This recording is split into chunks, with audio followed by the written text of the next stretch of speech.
It's time to start your journey into reading music. This journey will start with simple music at first, and one day take you to strange and wonderful places.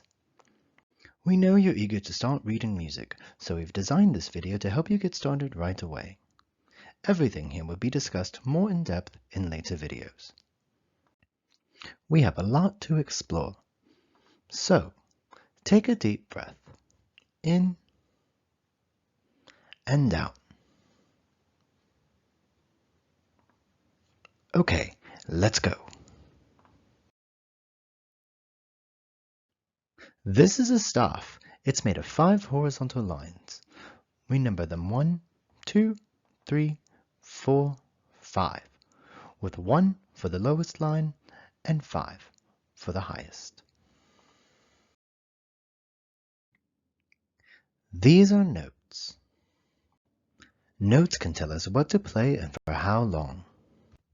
Notes can be placed on the staff, either on a line or in the space between lines, which are called spaces.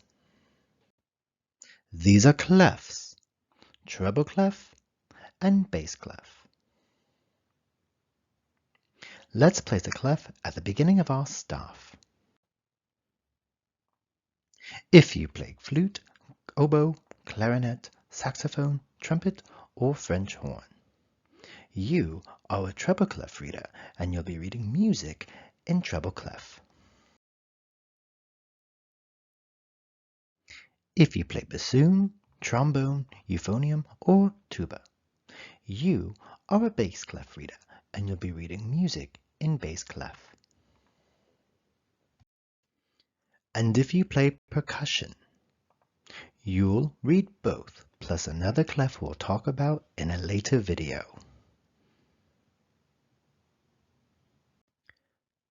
Clefs determine what the note names on the staff will be. In treble clef, a note on line 2 is called G. If you're a treble clef reader, you might have played this note in the tutorial section of the band code. In bass clef, however, a note on line 2 is called B. The letter name a note can have comes from the musical alphabet. The musical alphabet is a lot like the English alphabet, except it only uses the letters A, B, C, D, E, F, and G. Unlike the English alphabet, however, when we get to the end of the musical alphabet, we start over in a never-ending loop. Rhythm tells you how long to hold notes. These rhythms are called quarter note, half note, and whole note. For now, a quarter note is held for 1 beat, a half note is held for 2 beats, and a whole note is held for 4 beats. So when you held a note for 1 beat, you are actually playing a quarter note. When you held a note for 2 beats, you are actually playing a half note.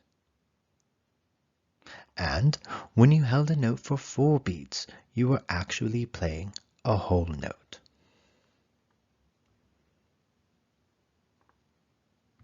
This is a bar line. If we add bar lines to our staff, we can create measures. Measures are everything in between bar lines. If we add more bar lines to our staff, we can create even more measures. This is a time signature. How they work is a bit complicated, but this one is called 4/4. The time signature 4/4 means we have 4 beats worth of rhythms in every measure. Since quarter notes are worth 1 beat, we can have 4 of them in a measure. Half notes are worth 2 beats, so we can have 2 of them in a measure. Whole notes are worth 4 beats, so we can only have 1 of them in a measure. We can have many other combinations of rhythms, but they must add up to 4 beats. No more, no less.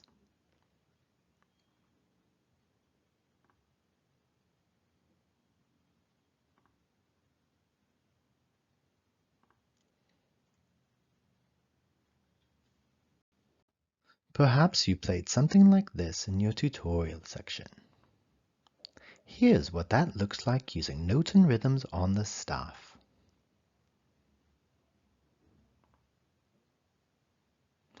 Or perhaps you played something like this. Here's what that looks like using notes and rhythms on the staff.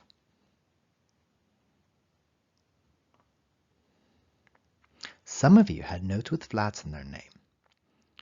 For those of you who have never seen a flat, this is a flat. Here's what notes with flats look like on the staff.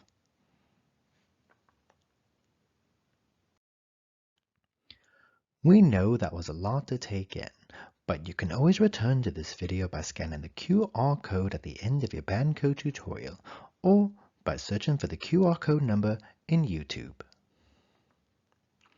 You've come such a long way, and you should be very proud of your progress so far. We can't wait to share all the magic and wonders of music with you. Never forget